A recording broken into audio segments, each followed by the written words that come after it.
దేవునామానికి స్తోత్రం. అదేవిధంగా ఇక 40 రోజుల ఉపవాస ప్రార్థనలో మరొకసారి ఇక 39వ రోజులోకి మిమ్మల్ని అందరూ కూడా ప్రేమపూర్వకంగా ఆహ్వానిస్తున్నాం. అదేవిధంగా మరలా ఈరోజు ప్రభు యొక్క వాక్యాన్ని పంచుకొనడానికి దేవుడిచ్చినటువంటి యొక్క అద్భుతమైన అవకాశాన్ని బట్టి దేవుని నామానికి మహిమ కలుగును గాక. చూడండి, వాక్యం చదువుకుందాం. మార్కు సువార్త 9వ అధ్యాయం 29వ వచనం.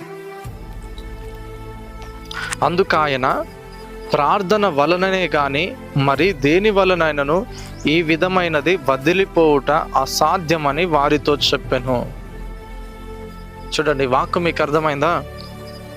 చూడండి, యేసుక్రీస్తు ప్రభు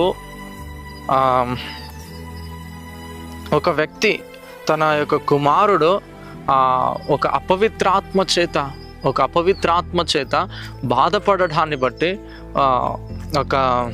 ఒక తండ్రి ఆ యొక్క కుమారుణ్ణి యేసయ్య దగ్గరికి తీసుకొని వస్తాడు. యేసయ్య వద్దకు తీసుకొని వచ్చినప్పుడు అయితే వాళ్ళ తండ్రి ఆ యేసయ్యకు ఎక్స్ప్లెయిన్ చేస్తూ ఉన్నాడు, ఆయన ఏ విధంగా ప్రవర్తిస్తున్నాడని. వాడు తరచుగా నీళ్ళలోనూ అగ్నిలోనూ పడుతున్నాడు. వాడు తరచుగా మాటికి వాడు నీళ్ళలోనూ అగ్నిలోనూ పడుతున్నాడు. అది వరకు నీ శిష్యుల దగ్గరికి వీని తీసుకొని వెళ్ళిన, నా కుమారుని తీసుకొని వెళ్ళిన, కానీ వారు దీనిని చేయలేకపోయిరి అని యేసయ్యతో చెప్పినప్పుడు, యేసయ్య ప్రార్థించినప్పుడు ఆ యొక్క అపవిత్రాత్మ ఆ యొక్క వ్యక్తిలో నుంచి, ఆ యొక్క బాలుడిలో నుంచి వెళ్ళిపోవడం ప్రారంభించబడుతుంది కదా. ఆయన ఆ యొక్క వ్యక్తితో అంటాడు, మూగవైన చెవిటి దయ్యమా, వానిని వదిలిపొమ్ము, ఇక వానిలో ప్రవేశింపవద్దని నీకు ఆజ్ఞాపించుచున్నానని చెప్పి ఆ అపవిత్రాత్మను గద్దించను అని అంటుంది కదండి. ఆ యొక్క అపవిత్రాత్మను ఎప్పుడైతే గద్దించిన తర్వాత ఆ యొక్క వ్యక్తిలో నుంచి ఆ యొక్క అపవిత్రాత్మ వెళ్ళిపోతుంది.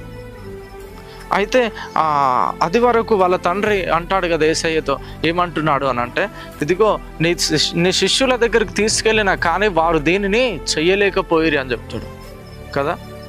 వారు దీనిని చెయ్యలేకపోయిరి అని అన్నప్పుడు చూడండి, ఆ యొక్క మరల శిష్యులు యేసయ్య దగ్గరికి వెళ్ళి అడిగినప్పుడు, అయ్యా ఇది ఏ విధంగా సాధ్యమైంది? యేసయ్య ఇది ఏ విధంగా సాధ్యమైంది, మాకెందుకు సాధ్యపడలేదు అని యేసయ్యను అడిగినప్పుడు ఆయన అంటాడు, అందుకు ఆయన ప్రార్థన వలనే కానీ మరి దేని వలనైనను ఈ విధమైనది వదిలిపోవుట అసాధ్యమని వారితో చెప్పాను అని అంటాడు. చూడండి, మనం ఇంగ్లీష్లో చూసుకున్నట్లయితే క్రింద మనం చూసుకున్నట్లయితే but by prayer and fasting అని ఉంటుంది కదా. ప్రేయర్ అండ్ ఫాస్టింగ్ అని ఉంటుంది. అంటే ఉపవాస ప్రార్థన వలనే ఇది సాధ్యం కానీ దేని వలన ఇది సాధ్యపడదు అని అంటాడు. చూడండి, ఉపవాస ప్రార్థన అందుకని ఏం చేస్తుందో తెలుసా? ఉపవాసం ఉండడం ద్వారా నువ్వు బలాన్ని పొందుకుంటున్నావు. ప్రతి అపవాది మీద విజయాన్ని పొందడానికి ఈ ఉపవాస ప్రార్థన ఏం చేస్తుందంటే బలమును ఇస్తూ ఉంటుందంట. ఏం చేస్తుంది? నీకు బలమును ఇస్తూ ఉంటుందట. అందుకనే ఈ యొక్క 40 రోజుల ఉపవాసం మనం అపవాది మీద విజయాన్ని పొందడానికే, అపవాదిని ఓడించడానికే మనము ఈ ఉపవాస ప్రార్థనలు అనేవి మనం ప్రారంభిస్తూ ఉన్నాం కనుక నిశ్చయముగా ఎవరెవరు ఏ విధమైన ఆ అపవాది యొక్క శోధనలతో ఎవరెవరైతే బాధపడుతున్నారో, ఎవరెవరైతే ఇబ్బంది పడుతున్నారో, ఈ యొక్క 40 రోజుల ఉపవాస ప్రార్థన దేని కొరకు అని అంటే నువ్వు వాడి నుంచి నువ్వు విడుదల పొందడానికి, వాడిని నువ్వు జయించడానికి నువ్వు బలాన్ని పొందుకుంటున్నావు. హల్లెలూయా! నువ్వు బలమును పొందుకొని ఉన్నావు ఈ యొక్క 40 రోజుల ఉపవాస ప్రార్థనలో. రేపు వాణిని మనము చితకదొక్కబోతున్నామండి కదా. ఇదిగో వాడి యొక్క బలమంతటి మీద నేను నీకు అధికారం ఇచ్చి ఉన్నాను అని అంటాడు యేసయ్య కదా. వాడి యొక్క బలమంతటి మీద నేను నీకు అధికారం ఇచ్చి ఉన్నాను. ఇదిగో ఈ ఉపవాస ప్రార్థనల ద్వారా తిరిగి మన యొక్క విశ్వాస జీవితాన్ని తిరిగి మనం కట్టుకుంటాం. అందుకనే తిరిగి మనల్ని మనం సరి చేసుకొని మనము తిరిగి ప్రభు యొక్క రాజ్య వ్యాప్తి కొరకు తిరిగి ఇంకా బలమును పొందుకొనడానికే ఈ యొక్క 40 రోజుల ఉపవాస ప్రార్థన. ఇంకా మనము ప్రభుతో ఇంకా ఏకాంతంగా ప్రభుతో మనం సమీపంగా గడపడానికే ఈ 40 రోజుల ఉపవాస ప్రార్థనలు కదా. యేసయ్య కూడా 40 రోజులు అరణ్యములోనికి ఉపవాసము, దీవారాత్రములు, అన్న పానములు మాని ఆయన ఉపవాసం ఉంటాడు. ఎందుకు ఉపవాసం ఉంటాడు అని అంటే, ఆ ఉపవాసం ఉండి ఎప్పుడైతే ఆయన ప్రజలలోకి సువార్త ప్రకటిస్తారో అనేకులు మారు మనసు పొందడం ప్రారంభించబడతారు. హల్లెలూయా. అనేక అద్భుతాలు, సూచక్రియలు, స్వస్థతలు, మహత్కార్యాలు ఆయన జరిగిస్తూ ముందుకు కొనసాగుతూ ఉంటాడు. ఆయన రాజ్యాన్ని వ్యాపిస్తూ ముందుకు కొనసాగుతాడు. అందుకనే ఈ యొక్క నువ్వు బలమును పొందుకొనడానికే, దేవుని యొక్క బలమును నువ్వు పొందుకొనడానికే ఈ యొక్క 40 రోజుల ఉపవాస ప్రార్థనలు అయి ఉన్నాయి. అందుకనే 40 రోజుల ఉపవాస ప్రార్థన ముగింపు సభ మనకు రేపే ప్రారంభం. రేపటితో 40 రోజుల ఉపవాస ప్రార్థనలు ముగించబడతాయి కనుక ఎవ్వరు కూడా మిస్ అవ్వకండి.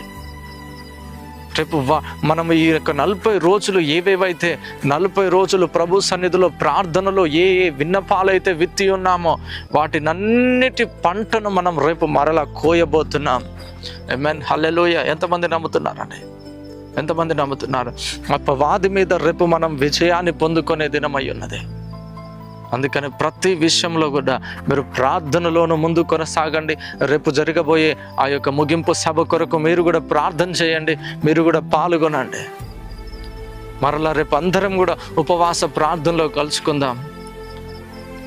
కనుక ప్రార్థన చేద్దామా? తండ్రి, స్తోత్రం నాయన, నీకు వందనాలు చెల్లిస్తా వస్తున్నాను తండ్రి. అద్భుతమైన రీతిలో తండ్రి ఈ రోజు నాయన ఈ వర్తమానం ద్వారా నాయన బిడ్డలతో నాయన ఈ విధంగా మాట్లాడటకు తండ్రి ఇచ్చిన నీ కృపను బట్టి నాయన నీకు వందనాలు చెల్లిస్తా వస్తున్నాను తండ్రి. నీకు ఈ యొక్క అద్భుతమైన అవకాశాన్ని బట్టి నాయన నీకు వందనాలు. ఇదిగో నాయన ఈ 40 రోజుల ఉపవాస ప్రార్థనల ద్వారా తండ్రి, ఇదిగో నాయన ముందున్న దినాలలో తండ్రి బిడ్డలు ఏ విధంగా జీవించాలో, ఏ విధంగా ఉండాలో, ఏ విధంగా ముందుకు కొనసాగాలో, వారి యొక్క ఉద్యోగంలో కావచ్చు, వారి యొక్క బిజినెస్లో కావచ్చు, ఇదిగో నాయన వారు ఏ పరిస్థితులలో ఉంటున్నారో తండ్రి, ఇదిగో నాయన ప్రతి విషయమై వారు బలమును పొందుకొందురు గాక యేసు నామములో. నాయన రేపు నాయన జరగబోయే 40 రోజుల ఉపవాస ప్రార్థనల ముగింపు సభను నాయన నీ నామానికి మహిమకరంగా జరిగించండి. ఎంతమంది ప్రజలు ఇదిగో నాయన ముగింపు సభకి అటెండ్ అవుతున్నారో వారందరూ కూడా ఇదిగో నాయన ఎవ్వరు కూడా ఖాళీ చేతులతో వెళ్ళొద్దు నాయన, ఖాళీ హృదయాలతో వెళ్ళొద్దు నాయన. ఇదిగో నాయన ఖచ్చితంగా ఏదో అద్భుతాన్ని నాయన వారు పొందుకొని వెళ్ళాలి తండ్రి. ఇదిగో నాయన నీ రాజ్య సువార్త కొరకు ఇదిగో నాయన రోషము కలిగిన వారికి ఇదిగో నాయన ఆ రోషమును పొందుకొని ఇదిగో నాయన ప్రజలలో వారు అడుగు పెట్టును కాకని ప్రార్థిస్తూ వస్తున్నాను తండ్రి. అట్టి గొప్ప కార్యములతో నాయన ప్రజల నాయన మీరు నింపుతున్నందుకే నీకు వందనాలు చెల్లిస్తూ వస్తున్నాను. ఓ నాయన ఇప్పుడే నాయన మీరు గొప్ప కార్యాలు జరిగిస్తున్నందుకే నీకు వందనాలు. ఇదిగో నాయన ఈరోజు అనేక ప్రజలను నాయన వేల మంది ప్రజలను ఆయన మీరు సిద్ధపరుస్తున్నందుకే నీకు వందనాలు చెల్లిస్తూ ఇదిగో నాయన నీ నామానికి మహిమకరంగా ఆ ముగింపు సభను జరిగించుకున్నామని యేసు నామములో అడుగు వేడుకొనుచున్నాము తండ్రి. ఆమేన్. దేవుని నామానికి స్తోత్రం. రేపు 5 గంటలకే సభ ప్రారంభించబడబోతుంది.